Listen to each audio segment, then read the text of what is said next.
Bonjour, nous sommes venus pour la suite qui concerne le troisième signe donné par Moïse et par Dieu à Moïse. Un mot de prière avant de commencer. Dieu bien-aimé, nous sommes reconnaissants parce que tu nous as gardés en vie jusqu'en ce moment. Nous t'invitons à nous aider à continuer la suite de ce travail qu'on a commencé avant, Père bien-aimé. Parce que sans toi, on ne peut rien du tout. Nous te le demandons au nom du Seigneur Jésus-Christ. Amen. Nous avons commencé d'abord à parler du troisième signe donné à Dieu par Moïse, donné à Moïse par Dieu. Dans ce troisième signe, Dieu avait dit à Moïse d'épouser l'eau du Nil. En disant, quand il va répandre l'eau, cette eau-là va devenir le sang. Moïse, quand il va poser, Moïse qui va répandre l'eau, quand Moïse va répandre l'eau sur la terre, cette eau va se transformer en sang. Alors nous avons commencé à étudier le mouvement prophétique de l'eau qui a été répandue. Nous avons répandre ce mouvement-là par une flèche, qu'on appelle flèche de mouvement de l'eau répandue. Cette flèche-là, au départ, a comme départ Moïse et comme arrivé la terre qui a reçu le sang. Nous pouvons aussi représenter le même chemin ici, autrement pour avoir, disons, une bonne précision. Nous avons ici représenté cette flèche ici, dans ce sens ici. C'est la même flèche. La flèche de mouvement qui indique le mouvement de l'eau répandue par Moïse. Ce mouvement a un départ, là aussi une arrivée. Comme départ, nous avons aussi Moïse. À la raison, nous avons la terre qui a répandu le sang. Mais puisque l'eau est dans le mouvement qui est ici représenté par la flèche, nous pouvons placer l'eau entre parenthèses dans la flèche qui représente le mouvement provoqué par l'eau. Nous avons ici l'eau. Nous voulons présenter un chemin là qui a trois mariés, trois membres. Pourquoi? Parce que nous voulons avoir une pensée là plus claire de la prophétie. Ici, nous voyons que l'eau ici est placée dans le mouvement parce que l'eau est en mouvement qui part de Moïse à la terre qui a reçu le sang. Maintenant, nous venons ici pour voir maintenant la prophétie qui était cachée dans les mouvements provoqués par l'eau. Nous avons ici Moïse qui était en contact avec l'eau. Parce que nous avons placé la même flèche de mouvement. L'eau ici, que nous avons compté comme un membre dans le chemin des prophéties. Parce que l'eau est en mouvement. À cette heure, nous mettons même flèche de mouvement comme le passé sur de l'unité. Et puis à la fin, nous avons la terre qui a reçu le sang. À cette heure, nous avons même flèche de mouvement. Nous avons aussi maintenant le chemin au complet. Voici notre chemin au complet. Dans ce chemin, Moïse, qui était en contact avec l'eau, représente Dieu qui sera placé à l'autel de la croix. Parce que nous avons vu que l'autel de l'eau ici dans la pensée de Dieu, qui est représentée par le chemin du tabernacle. L'eau dans la pensée de Dieu, dans le chemin du tabernacle, représente l'autel de la croix. C'est pourquoi nous avons dit ici que Moïse, qui était en contact avec l'eau, représente Dieu qui sera placé à l'autel de la croix. L'eau ici représente l'eau. La terre qui a reçu le sang représente l'homme qui va croire qu'il a reçu la vie. Parce que le Messie était placé à la croix comme un sacrifice. Maintenant, nous pouvons lire la prophétie au complet.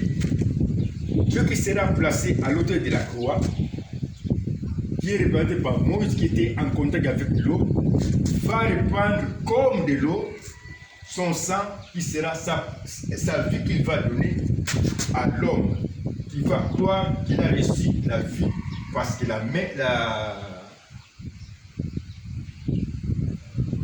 le Messie était placé à la croix comme un sacrifice. Je reprends toujours la lecture.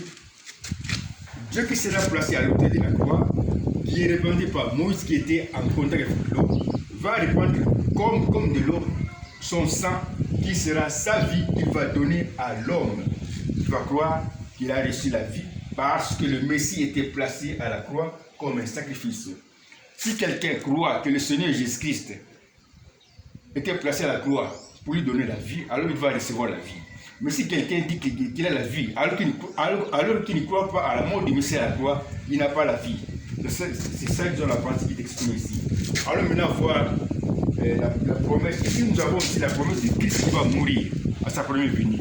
Et ce qui est caché ici dans le chemin de Moïse qui a répandu le sang. Le Messie va mourir, c'est vrai. Il va donner la vie à l'homme qui est ici répandu par la terre. Maintenant, il est question de voir comment Dieu a-t-il caché dans ce même témoignage la promesse de la résurrection du Messie. Nous venons ici. Moïse qui a répandu le sang est compté comme Messie le Messie qui est déjà mort. C'est ça la pensée. Et puis à côté, nous avons Moïse dans le même tableau qui est encore vivant. Donc nous avons aussi deux cas. Dans le premier cas, nous avons aussi Moïse qui a répandu le sang et qui est compté comme Messie déjà mort.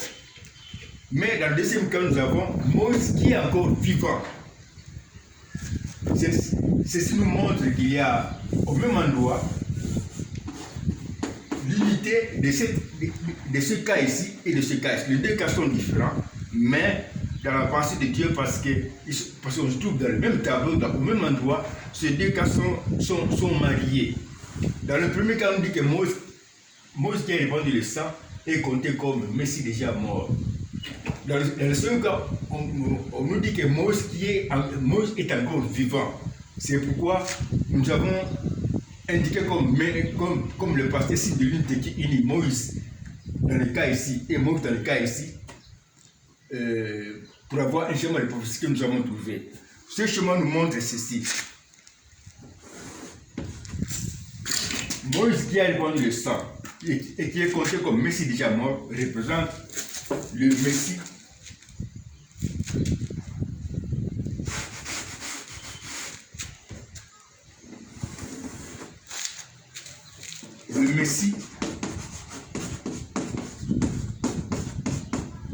qui va répandre le sang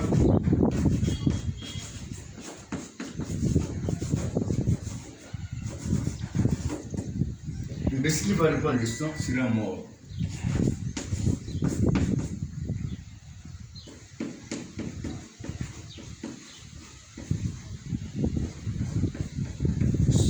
Mort.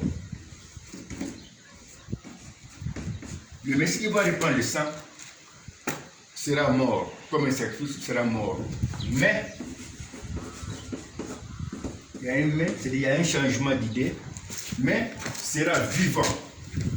Oh là là, le tableau n'est pas clair ici. Je ne sais pas si on peut aller là-bas. Nous avons repris les chemins ici pour être plus précis, parce que là-bas, les tableaux n'est pas vraiment clair.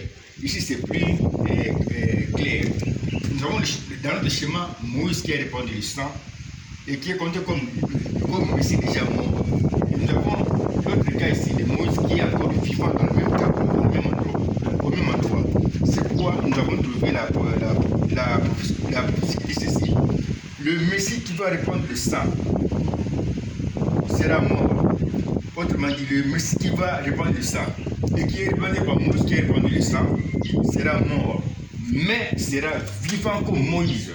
C'est-à-dire qu'il va ressusciter. Dans le troisième signe que Dieu a donné à Moïse, Dieu a promis qu'il va mourir, c'est vrai, mais il a aussi promis qu'il va ressusciter. On s'arrête ici pour ce cas ici du troisième signe. Nous avons montré dans les trois signes que Dieu a donné à Moïse qu'il avait caché dans les trois signes la promesse de sa mort et de sa résurrection pour son peuple.